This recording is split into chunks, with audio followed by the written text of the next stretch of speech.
Ako po si Rodel Gapan sa Transport Driver. Taga-Cainta Rizal po ako. Bali, 8 taon na po ako dito sa Transportify.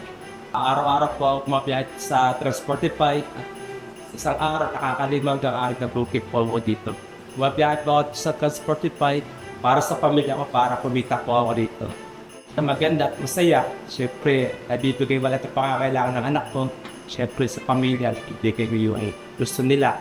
Nakakatulong po itong Transportify para sa pamilya ko kasi dito ako kinuha yung mga panggastos ng gastusin namin pang araw-araw. Mga payayin, kulit ng mga kuryente, tubig, kaya ba pang grocery po, dito ako kinuha sa Transportify.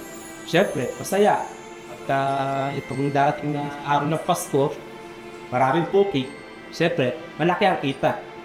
Ali na-experience ko na po yung na pumikap ng items sa customer ng mga pan-deliver yung cake, mga laruan, pag-regalo sa mga bata, mga mahal nila sa buhay, yun, nadi-deliver ko po yun.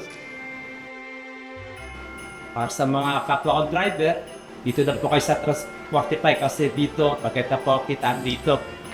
Saka maraming biyahe, siyempre maraming booking, maganda kita.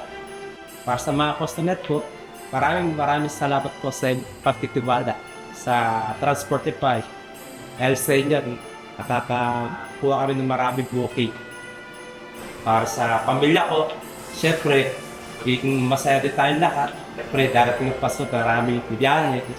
Ibibigay na lahat ang pangangailangan ganyan. Para sa Transportify, maraming salamat po sa tulong na binibigay niyo sa mga driver.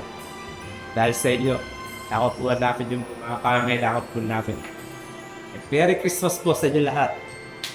Lahat po kayo.